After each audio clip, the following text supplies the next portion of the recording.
ओम शांति। आज 25 जुलाई 2022 के बाबा के अनमोल मधुर महावाक्य सुनेंगे। राखी का त्योहार आ रहा है, तो आज बाबा ने कहा कि बच्चे, तुम्हें कौन से बंधन में बंधना है। आज बाबा कहे, तुम्हें बाप की याद के बंधन में बंधना है, क्योंकि तभी विकर्म विनाश होंगे और तुम आत्मा पावन बनती जाएंगी।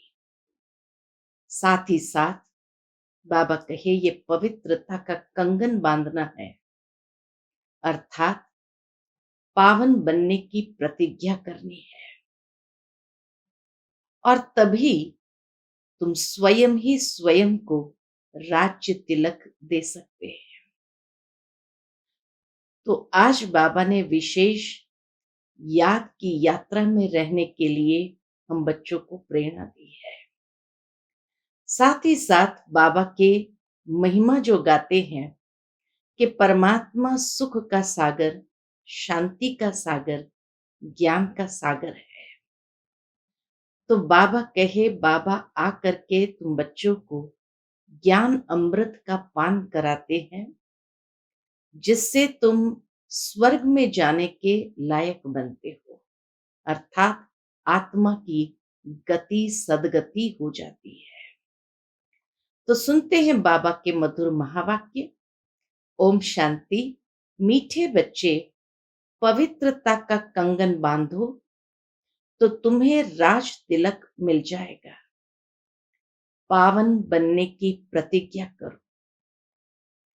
आज की मुरली से प्रश्न है, तुम बच्चों को अभी किस बंधन में बंधना है। उत्तर है, बाप को याद करने का बंधन। इस बंधन में बंधने से तुम्हारे सब विकर्म विनाश हो जाएंगे और आगे विकर्म करने से बच जाएंगे। आत्मा पावन बन जाएगी।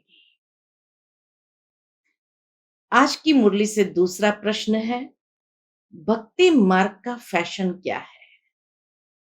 उत्तर, बर्थडे, जयंती आदि मनाना यह भक्ति मार्ग का फैशन है, परंतु इससे फायदा कुछ भी नहीं, क्योंकि जिनकी जयंती मनाते हैं उनको यथार्थ रीति जानते भी नहीं है। आज की मुरली से पहले गीत बजा है, तू प्यार का सागर है, तेरी एक बूंद के प्यासे हम। ओम शांति। अब गीत बच्चों ने सुना। यह जो कुछ बनाया है भक्ति मार्ग वालों ने ही बनाया है। जब भारत श्रेष्ठाचारी पूज्य था तो कोई भी भक्ति मार्ग का चिन्ह नहीं था। न वेद शास्त्र, न तप तीर्थ, दान पुण्य, कुछ भी नहीं होता था। यह सब भक्ति मार्ग में निकले हैं। गीत में पहले पहले कहते हैं, बहुत सुंदर बात बाबा ने सुनाई है कि गीत में पहले पहले कहते हैं, तू प्यार का सागर है। जब एक बूंद पिलाते हैं तब हम यहां से पावन दुनिया में चले जाते हैं, परंतु प्यार पिलाया नहीं जाता, प्यार किया जाता है। ज्ञान अमृत पिलाते हैं। बाबा प्यार का सागर जरूर है। आकर हम बच्चों से कितना रूहानी प्यार करते हैं और उस रूहानी प्यार में ही ज्ञान अमृत पिलाते हैं। बाबा है भी ज्ञान का सागर। इतनी नदियां जो निकलती है उनका क्रिएटर कौन है। जरूर कहेंगे सागर है। उनसे ही सब नदियां निकलती है। तो ज्ञान का सागर परम पिता परमात्मा ठहरा। उनसे तुम ज्ञान गंगाएं निकलती हो। भल उनकी महिमा है, वह प्रेम का सागर है, सुख का सागर है। जब तुम ज्ञान पिलाते हो तब हम स्वर्ग में चले जाते हैं। जब बाबा आकर ज्ञान अमृत पिलाते हैं तब हम स्वर्ग में चले जाते हैं, सदगति को पा लेते हैं। बाप कहते हैं, मुझ ज्ञान सागर को याद करो तो तुम्हारे विकर्म विनाश होंगे, पावन बन जाएंगे। ये पहले पहले कौन सुनाता है? ये गुप्त बात हुई ना। गाते भी है, तुम मात पिता हम बालक तेरे। पिता तो है, परंतु उन्हें माता क्यों कहा जाता है? पिता तो ठीक है, अब माता किसको कहे? पहले ज्ञान अमृत कौन पीता है? वह आकर प्रवेश करते हैं, अर्थात शिव बाबा आकर प्रवेश करते हैं, ज्ञान सुनाते हैं, तो पहले कौन सुनेगा? जरूर यह, अर्थात ब्रह्मा बाबा सुनेंगे। तो यह माता हो गई, इनके कान पहले सुनते हैं। वास्तव में शरीर माता का नहीं है, तो माता कहां से लाए? इसलिए गाया हुआ है, जगदम्बा सरस्वती। सरस्वती को सितार है, वह है ब्रह्मा कुमारी। कुमारी की महिमा बहुत है, ब्रह्मा की इतनी महिमा नहीं है। इतने मेले नहीं लगते जितने जगदम्बा के मेले लगते हैं। तो ज्ञान ज्ञानेश्वरी है, उसी पर ज्ञान का कलश रखते हैं। ज्ञान सागर वह है, ज्ञान सागर परमात्मा शिव है। उनको ही पतित पावन कहा जाता है। पतित है कलयुगी दुनिया, पावन है सतयुगी दुनिया। सतयुग में है लक्ष्मी नारायण का राज्य। अब उन्हें ये राजाई का तिलक कैसे मिला? लक्ष्मी नारायण को ये राजाई का तिलक कैसे मिला? गाया जाता है, ज्ञान सागर जब आते हैं तब पवित्रता का कंगन बांधते हैं। बहन मुख्य गिनी जाती है, तो बैठ और बहन भाइयों को राखी बांधती है। बहनें भाइयों को राखी बांधती है। पतित पावन बाप कहते हैं, तुम पवित्र बनो तो तुमको राज तिलक मिलेगा। यह बात है संगम की। जबकि मनुष्य पुकारते हैं, पतित पावन आओ, यहां तो राजाई है नहीं। बाप कहते हैं, तुम पतित भ्रष्टाचारी से पावन श्रेष्ठाचारी बनेंगे तो राजाई का तिलक तुमको मिलेगा। राखी का बंधन जब बांधते हैं तो पहले तिलक देते हैं। वास्तव में बाबा कहे, ये पवित्रता की प्रतिज्ञा करते हैं, तो ये आत्मिक स्मृति का तिलक नहीं, लेकिन ये राज तिलक प्राप्त करने का यादगार है। तो बाप कहते हैं, तुम पतित भ्रष्टाचारी से पावन श्रेष्ठाचारी बनेंगे तो राजाई का तिलक तुमको मिलेगा। तिलक कोई दिया नहीं जाता है, यह तो समझाया जाता है। पतित दुनिया में तो है ही पतित का पतित पर राज्य। अब पावन बनने की प्रतिज्ञा करो। प्रतिज्ञा अक्षर भी कहने में आता है, लेकिन है ज्ञान की बात। बच्चे जानते हैं, हम पतित पावन ज्ञान सागर बाप के बच्चे बने हैं, तो जरूर हमको पावन बनना होगा। बाकी तो रक्षाबंधन के दिन राखी बांधने व तिलक देने का सवाल नहीं उठता है। तुम तिलक कहां देते हो? भक्ति मार्ग में रस्म निकाल दी है, अर्थ तो कुछ भी समझते नहीं है। राज तिलक कब और किसको मिला, यहां तो है सारी ज्ञान की बात, तो तुमको जाकर समझाना है। यह तुम ब्राह्मणों का काम है। वह जो बहन भाइयों को राखी बांधती है, परंतु वह खुद पवित्र थोड़ी रहती है। पहले कुमारी है तो पावन है, फिर पतित बन पड़ती है। माताएं कन्याएं दोनों राखी बांधने जाती है, तो क्या दोनों पवित्र है? माता तो है ही अपवित्र, तो अपवित्र को अपवित्र राखी बांधे तो फायदा कुछ भी नहीं होता।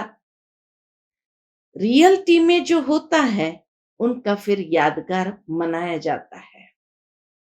जैसे कृष्ण जयंती हो गई, फिर बाद में बैठकर मनाते हैं।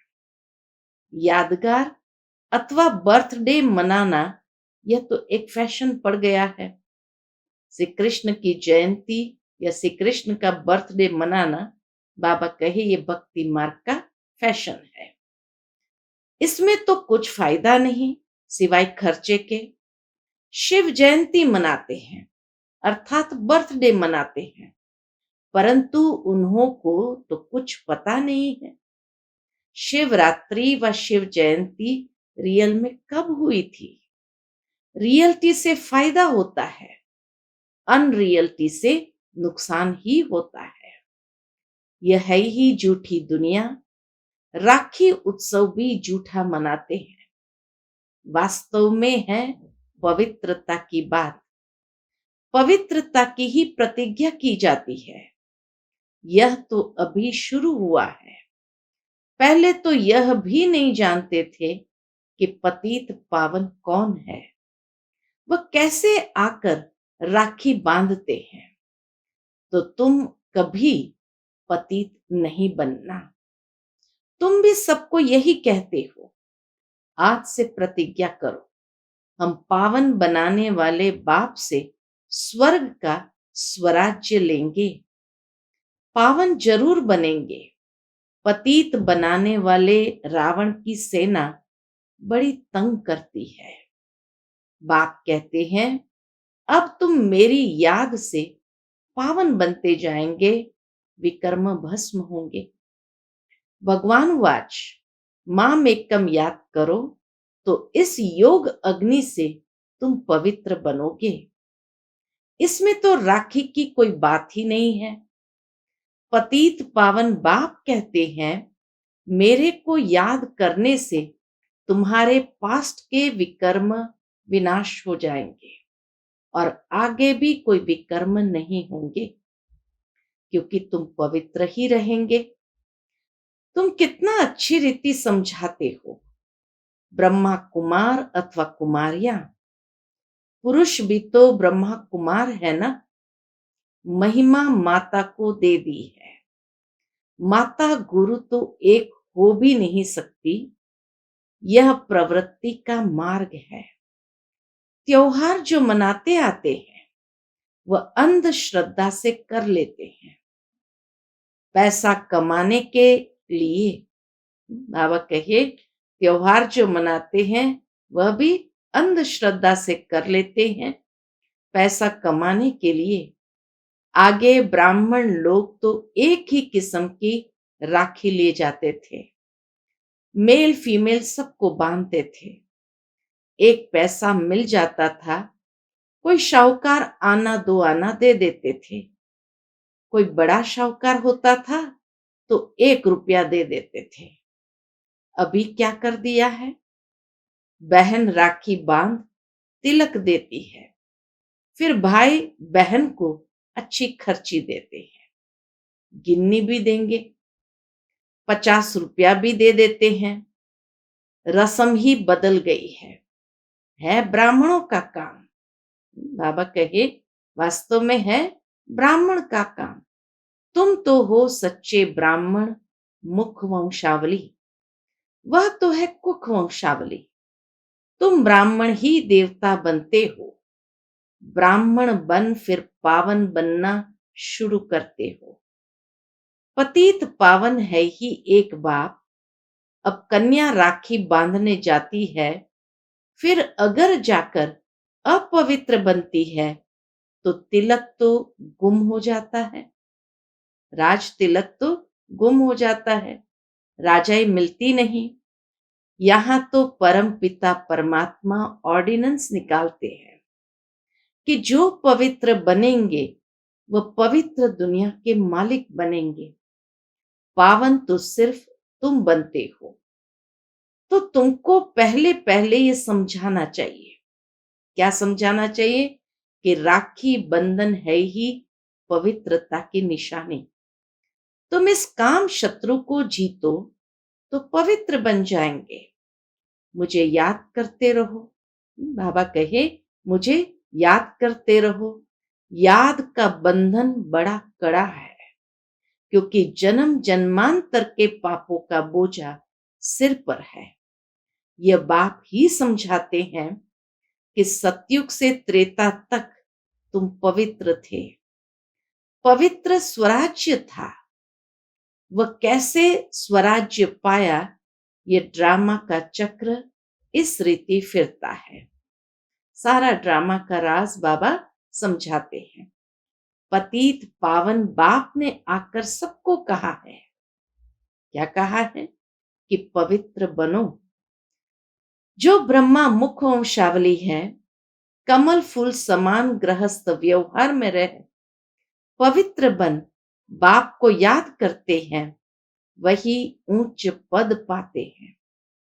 5000 वर्ष पहले भी ऐसे हुआ था, अब भी होना है। आजकल की दुनिया देखो कैसी है। गीत भी तो है ना। आज के इंसान को क्या हो गया? कहाँ नया भारत स्वर्ग और कहाँ पुराना भारत नर्क। वहां सब एक दो को प्यार करते थे। स्वर्ग में सब एक दो को प्यार करते थे, क्योंकि सुख धाम था। यह है दुख धाम। रावण ने राज्य छीन लिया। राम और रावण की कहानी बनानी पड़े।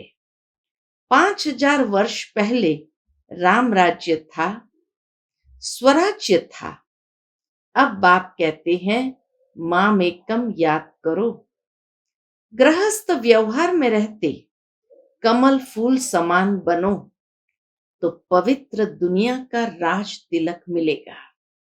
हम राज योग सीखते हैं। यह है ही स्वराज्य पाने की पढ़ाई।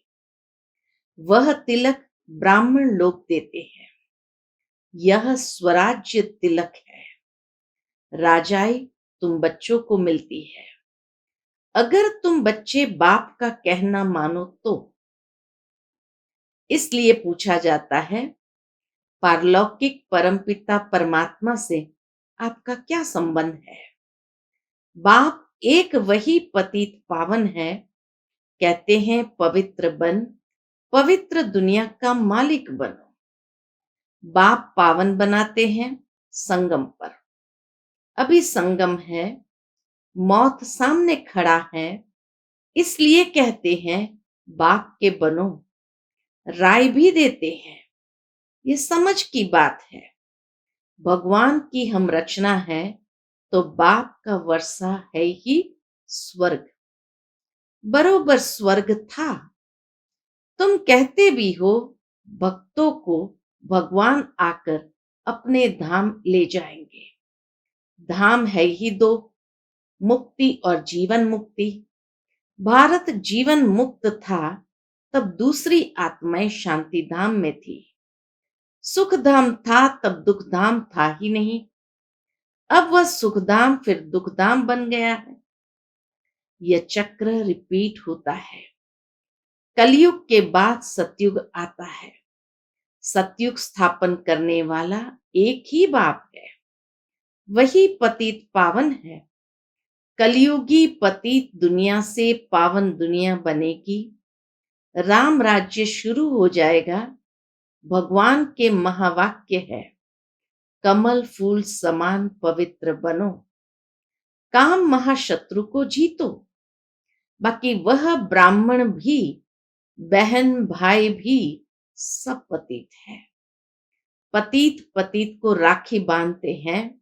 यह तो इस संगम पर ही बाप आकर पवित्रता की प्रतिज्ञा कराते हैं। जब तक पतित पावन बाप न आए तब तक स्वराज्य कहाँ। बाप समझाने देते हैं, कैसे किसको समझाओ। बोलो, पहले तुम कहते हो पतित पावन आओ, ये किसको कहते हो। गाते भी हो तुम मात पिता हम बालक तेरे, ये किसकी महिमा करते हो। जरूर भगवान ही ठहरा, उनको ही पतित पावन कहा जाता है। वह जब आए तब प्रतिज्ञा कराए पवित्रता की। दूसरी बात, तुम्हारे ऊपर जन्म जन्मांतर का बोझा है। आधा कल्प से रावण राज्य होता है। दिन प्रतिदिन दुखी पतित होते होते एकदम क्या बन पड़े, भ्रष्टाचारी हो गए हो। आयु भी छोटी हो गई है, अकाले मृत्यु भी होता रहता है। भोगी भी बन पड़े हो। सतयुग में योगी थे, घर गृहस्थ में रहते हुए उन्हों को कहा जाता है सर्वगुण संपन्न। वाइसलेस वर्ल्ड, प्रवृत्ति मार्ग तो है ना। राज्य करते होंगे, शादियां आदि भी होती होगी, वह है पावन राज्य। पतित पावन बाप पतित दुनिया को पावन कैसे बनाते हैं, वह बैठ समझो। राखी भी पवित्रता की बांधी जाती है। वंदे मातरम कहा जाता है ना। कन्या भी माता बनती है। यहाँ कन्या, माता, पुरुष सब पतित से पावन बनते हैं। पतित पावन बाप आकर पवित्रता की प्रतिज्ञा कराते हैं कि मन मना भव, पवित्र बन और मुझे याद करो। तुम्हारे विकर्म विनाश होने का और कोई उपाय नहीं है। सजाएं खाएंगे तो राजाई पद भी नहीं मिलेगा। जो योग में रह विकर्माजीत बनेंगे, वही विकर्माजीत राजा बनेंगे। विकर्माजीत का संवंत 1 से 2500 वर्ष तक, फिर विक्रम राजा का संवंत 2500 वर्ष से 5000 वर्ष तक। मनुष्य संवंत को नहीं जानते। विकर्माजीत बादशाही सतयुग त्रेता में चलती है, उनको लाखों वर्ष दे दिए हैं, और विक्रम संवंत को 2000 वर्ष दे दिए हैं। वास्तव में आधा उनका आधा उनका होना चाहिए। ये सब बातें समझने की है। पहली पहली बात है, पतित पावन कौन है। पतित मनुष्य ही उनको याद करते हैं, पावन याद नहीं करते। बाबा कहे पावन याद नहीं करते हैं। वहां है ही सुख, तो याद नहीं करते। सुख जब है तब याद नहीं करते, दुख जब होता है तब याद करते। अच्छा, मीठे मीठे सिकिलते बच्चों प्रति माता पिता बाप दादा का याद प्यार और गुड मॉर्निंग। रूहानी बाप की रूहानी बच्चों को नमस्ते। हम सब रूहानी बच्चों की रूहानी माता पिता बाप दादा को याद प्यार, गुड मॉर्निंग और नमस्ते। नमस्ते। शुक्रिया बाबा, शुक्रिया। आज की मुरली से धारणा के लिए मुख्य सार है। पहली बात, योग में रहकर विकर्मा जीत बनना है। विकर्मों पर जीत पाने से ही विकर्मा जीत राजा बनेंगे। स्वयं को स्वयं ही स्वराज्य तिलक देना है। दूसरी पॉइंट, पवित्र बन पवित्रता की राखी सबको बांधनी है। कमल फूल समान रहना है। आज का बाप दादा का मधुर वरदान हम बच्चों के प्रति है, नॉलेज की शक्ति द्वारा कर्मेंद्रिय पर शासन करने वाले सफल स्वराज्य अधिकारी भव। नॉलेज की शक्ति द्वारा कर्मेंद्रिय पर शासन करने वाले सफल स्वराज्य अधिकारी भव। रोज अपने सहयोगी सर्व कर्मचारियों की राज्य दरबार लगाओ और चेक करो कि कोई भी कर्मेंद्रिय व कर्मचारी से बार बार गलती तो नहीं होती है, क्योंकि गलत कार्य करते करते संस्कार पक्के हो जाते हैं। इसलिए नॉलेज की शक्ति से चेक करने के साथ साथ चेंज कर दो, तब कहेंगे सफल स्वराज्य अधिकारी। ऐसे स्वराज्य चलाने में जो सफल होते हैं, ऐसे स्वराज्य चलाने में जो सफल रहते हैं, उनसे संपर्क में आने वाली सर्व आत्माएं संतुष्ट रहती है। वे सर्व की शुक्रिया के पात्र बन जाते हैं। आज का स्लोगन है, हर समय करण करावनहार बाबा याद रहे तो मैंपन का अभिमान आ नहीं सकता। हर समय करण करावनहार बाबा याद रहे तो मैंपन का अभिमान आ नहीं सकता। अच्छा, ओम शांति।